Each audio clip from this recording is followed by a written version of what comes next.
Don digital के साथ मैं हूं नुमान लियाकत और आज हम बात करेंगे हीट वेव के हवाले से। हीट वेव है क्या, इसके ख़तरात क्या हैं और ये किस तरह से लोगों को मुतासिर करती है, इस पर हम तफसीलन बात करेंगे। और ये भी बता दें कि इस हवाले से पीडीएमए ने एक अलर्ट जारी किया है कि जो हीट वेव के ख़तरात हैं वो लाहक हो सकते हैं। और स्कूलों को छुट्टियों के हवाले से भी ये कहा गया है कि इनका डिसाइड किया जाए कि इनको छुट्टियां कब देनी हैं। तो बच्चे चूँकि ज़्यादा मुतासिर होते हैं इसलिए उसको फोकस भी किया गया है। म्यू अस्पताल के प्रोफेसर हारून हामिद साहब हमारे साथ मौजूद हैं। हीट वेव पर हम इनसे बात करेंगे।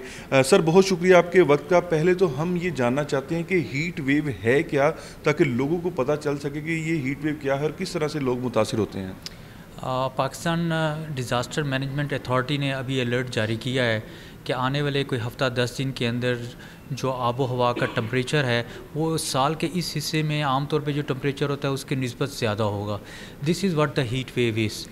और जब टम्परेचर एकदम राइज़ करता है और लोग उसके लिए ज़हनी तौर पे भी तैयार नहीं होते और उनकी लॉजिस्टिक तैयारी भी नहीं होती, तो उसके मसाइल होने का इम्कान होता है। ये समझिएगा कि जब भी टेम्परेचर ज़्यादा हो, चाहे हीट वेव में हो या अदरवाइज़ हो, तो उसके जिस्म के ऊपर असरात तो आते हैं। पानी की कमी हो जाती है, नमकियात की कमी हो जाती है, थकावट में इजाफ़ा हो जाता है और उसकी वजह से फिर तरह तरह की बीमारियां जो डायरेक्टली भी इसे मुतासर करती हैं और इनडायरेक्टली भी करती हैं। डायरेक्टली जो बीमारियां मुतासर करती हैं उसमें हम हीट एग्जॉस्शन का एक लफ्ज़ यूज़ करते हैं, हीट स्ट्रोक का एक लफ्ज़ यूज़ करते हैं। ये ख़ास किस्म के मामलात होते हैं जिसमें एक में तो बहुत तेज़ बुखार हो जाता है, कपकपी होती है, तेज़ बुखार होता है। एक के अंदर बज़ाहिर अलामात नहीं होती लेकिन मरीज़ जो है वो बिल्कुल बेसुध हो जाता है, उसके अंदर सकत नहीं रहती, जान नहीं रहती। वो बेसिकली इस वजह से होता है कि उसके जिस्म के अंदर नमकियात की कमी हो जाती है। सर, हीट वेव जिस तरह हम देख रहे हैं ये हर साल का एक मसला बनता जा रहा है। पहले तो हम ये जानना चाहेंगे कि हम हीट वेव पर कंट्रोल कर सकते हैं कि गर्मी जिस तरह पहले पड़ती थी अब उसकी शिद्दत बढ़ती जा रही है, तो उसको कंट्रोल कैसे कर सकते हैं? देखिए, ये तो इसका डायरेक्ट ताल्लुक इन्वायरमेंटल पोल्यूशन के साथ है और ओजोन लेयर जो बचाती है उसकी चूँकि मसाइल पैदा हो रहे हैं उसकी वजह से है। मेरा ख़्याल है कि 2-3 सादा काम हैं जो अगर लोग मिल के करें तो इसके ऊपर कुछ ना कुछ काबू पाया जा सकता है। ये तो ईंधन जो गाड़ियों का एग्जॉस्ट होता है वो एक प्रॉब्लम क्रिएट करता है, ओजोन की लेयर मुतासर होती है, उसकी वजह से जो टम्परेचर है वो राइज़ करता है। ज़ाहिर है उसमें हमें एहतियात करनी चाहिए, गैर ज़रूरी मशीनरी उनके ऊपर हमने सोचना चाहिए। हमें ये भी सोचना चाहिए, अब आप लाहौर शहर की सड़कों पे देखें तो एक एक व्हीकल होती है और उसके अंदर एक एक बंदा सफ़र कर रहा होता है। उसकी वजह से ज़ाहिर है ईंधन का अखराज ज़्यादा होता है और वो आबो हवा को आलूदा करता है और वो ओजोन को मुतासर करता है और वो भी हीट वेव और टेम्परेचर को राइज़ करने का। तो इसके ऊपर हमें प्लानिंग करने की ज़रूरत है, हमें पब्लिक ट्रांसपोर्ट की तरफ जाने की ज़रूरत है। ये जो दरख्त हैं, लाहौर तो आपको पता है बागों का शहर समझा जाता था, लेकिन अब लाहौर की आबादी तो बहुत बढ़ गई है और ये जो एरियाज़ हैं, जो ग्रीन बेल्ट्स हैं, ग्रीन एरियाज़ हैं, बागात हैं, वो सुकड़ते चले जा रहे हैं। ये वो एरियाज़ हैं जिसकी वजह से टम्परेचर कंट्रोल होता है, जिसकी वजह से ऑक्सीजन की फरावानी होती है। तो ये चीज़ है जिसे हमें करने की ज़रूरत है। आम लोगों की लेवल के ऊपर हम बात करें, हीट स्ट्रोक के कॉन्टेक्स्ट में जो आप कह रहे थे, पानी का इस्तेमाल बहुत ज़्यादा करना चाहिए। नमकियात वाले पानी जैसे स्कंजवीन है या कच्ची लस्सी है, इसका इस्तेमाल करना चाहिए ताकि हीट एग्जॉस्शन से बच सकें। अपने आप को डायरेक्ट सूरज की रोशनी से बचाना ज़रूरी है। सर को ढक के रखें, गर्दन को कवर करके रखें। ये ट्रेडिशनल हमारे लिबास से ये बहुत हेल्पफुल थे। ये तो है जो डायरेक्ट मसाइल पैदा होते हैं। लेकिन याद रखिएगा कि इस मौसम में ख़ास तौर पे जब गर्मी की शिद्दत होती है तो पानी का इस्तेमाल भी बढ़ता है, तो फिर इनडायरेक्ट मसाइल भी बहुत बढ़ जाते हैं। बच्चों के अंदर ख़ास तौर पे दस्त, असहाल, जिसको हम गैस्ट्रोएंटराइटिस या डायरिया या गैस्ट्रो कहते हैं, उसके इम्कानात बहुत ज़्यादा बढ़ जाते हैं और उसके अपने इम्प्लिकेशंस हैं। बहरहाल पानी का इस्तेमाल ज़रूरी है, लेकिन साथ साथ ये भी ज़रूरी है कि पानी साफ़ सुथरा हो। बॉयल्ड वाटर का, साफ़ सुथरे उबले पानी का इस्तेमाल कराएं, बर्तनों की हिफाजत करें।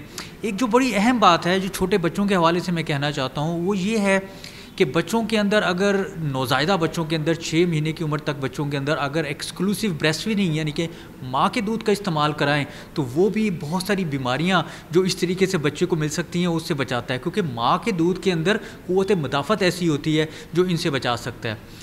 इसी से रिलेटेड एक और चीज़ है जो मैंने आपसे कहा, असहाल की बीमारियां हो जाती हैं, टाइफाइड फैलने का इम्कान बढ़ जाता है। और मैं बताता चला जाऊँ आमतुन्नास की आगाही के लिए कि टाइफाइड की वैक्सीन हुकूमत पंजाब जो है वो प्रोवाइड कर रही है, फ्री ऑफ कॉस्ट प्रोवाइड कर रही है। 9 महीने की उम्र में टाइफाइड की वैक्सीन लगती है, तो पानी साफ़ का इस्तेमाल करना, हाथ धो करके रखें, टाइफाइड की वैक्सीन लगाएं, तो जो हीट वेव के इनडायरेक्ट असरात हैं उससे भी हम बच सकते हैं। डॉक्टर साहब, चूँकि आप चाइल्ड स्पेशलिस्ट भी हैं, हम ये जानना चाहेंगे कि बच्चों की तादाद में हीट वेव की वजह से पिछले 2-3 सालों में कितना इजाफा हुआ है और अडल्ट्स की कितना इजाफा हुआ है? नहीं, देखिए, ये तो हम स्टैटिस्टिक्स आपके साथ शेयर कर लेंगे। हर साल जब गर्मियों का सीज़न आता है और हीट वेव आती है, 10 साल के साथ बच्चों की एडमिशन रेट इतना हो जाता है कि बसा औक़ात एक एक बिस्तर के ऊपर 2-2, 3-3 मरीज़ होते हैं। ज़ाहिर है उनको ज़रूरत होती है, ड्रिप की ज़रूरत होती है, इन मामलात की ज़रूरत होती है। लेकिन इस मौके से फ़ायदा उठाते हुए मैं ये भी कहता चला जाऊँ, हम ये एडमिशन्स बच्चों के जो दाखिला अस्पताल में उसको भी कर्टेल कर सकते हैं। अगर हमारे जो वालिदैन हैं उनके अंदर ये आगाही हो कि बच्चे को, नौज़ायदा बच्चे को 6 माह तक माँ का दूध पिलाना है, हिफाजती टीके लगवाने हैं, अगर 10 साल हो जाए तो फौरी तौर पे घर पे नमकोल का पानी शुरू करना है। और अगर वो नमकोल का पानी देते रहें तो ये जो अज़दहाम हो जाता है, मरीज़ों की बेतहाशा बहुतात हो जाती है, एक एक बेड पे 3-3 मरीज़ों को लिटा के ड्रिपियाँ लगाना पड़ती हैं, तो उसको भी हम कर्टेल कर सकते हैं। डॉक्टर साहब, एक आखिरी चीज़ ये जानना चाहेंगे, अब चूँकि अलर्ट भी जारी हुआ है और यकीनन हर साल हम देखते हैं कि मरीज़ों की तादाद बढ़ती है, हम इस बचा कैसे सकते हैं बच्चों को, बड़ों को? चूँकि छुट्टियों का भी एक अनाउंसमेंट की गई है कि बच्चों को बर वक्त जो है वो दी जाए गर्मियाँ ज़्यादा बढ़ने से पहले, तो क्या एहतियाती तदाबीर हो सकती हैं? देखिए, ये तो मेरा ख़्याल है हुकूमत इस पे कोई फ़ैसला करेगी। मेरी राय तो ये होगी कि शायद स्कूलों के टाइम के ऊपर कोई इसके ऊपर डिसीजन किया जा सकता है कि उसको किस तरीके से देखना है। लेकिन अभी तो शायद अगले 1 या 2 हफ़्तों के बाद इसकी कैफ़ियत आए। लेकिन दरी असना तो मैं ये कहना चाहता हूँ कि डायरेक्ट धूप से बचा जाए, सर को, गर्दन को ढक के रखा जाए, पानी और मशरूबात का इस्तेमाल कराया जाए, तो हम बहुत हद तक ये जो हीट वेव के मुज़िर असरात हैं उससे बच सकते हैं। मशरूबात स्कूलों के बाहर भी हम देखते हैं काफ़ी रेहड़ियाँ लगी होती हैं, वो तो कहा जाता है कि नुकसानदेह हैं, तो इसका कोई नुकसान और किस तरह से हम इनसे बचें? ये बिल्कुल नुकसानदेह हैं। सादा पानी, घर की बनी हुई स्कंजवीन और कच्ची लस्सी, ये मेरी तजवीज़ होगी। और मैं आपकी बात से मुत्तफ़िक हूँ। स्कूलों के बाहर जो ठेलों के ऊपर मशरूबात मिलते हैं वो काउंटर पर बहुत नुकसानदेह हो सकते हैं, तो ज़ाहिर है उनसे तो बचना चाहिए। बहुत शुक्रिया जी। प्रोफेसर हारून हामिद साहब हमारे साथ मौजूद थे। इन्होंने बड़ा तफसीलन हीट वेव के हवाले से बताया है कि हीट वेव के नुकसानात क्या हैं, इससे बच्चों को, बड़ों को बचाना कैसे है और कौन से औकात में घरों से निकलना चाहिए ताकि हीट वेव के असरात से बचा जा सके और अस्पतालों के अंदर मरीज़ों की तादाद ना होने के बराबर हो। तो ये इस हवाले से उनका बताना है कि सर को ढांप कर निकलें, धूप के जब ज़्यादा शिद्दत बढ़ रही हो तो उस वक्त घरों से ना निकला जाए। ये एक वाहिद ज़रिया है कि हम हीट वेव के असरात से बच सकते हैं। एक नई वीडियो के साथ फिर मिलेंगे, तब तक के लिए इजाज़त दीजिए। अल्लाह हाफिज़।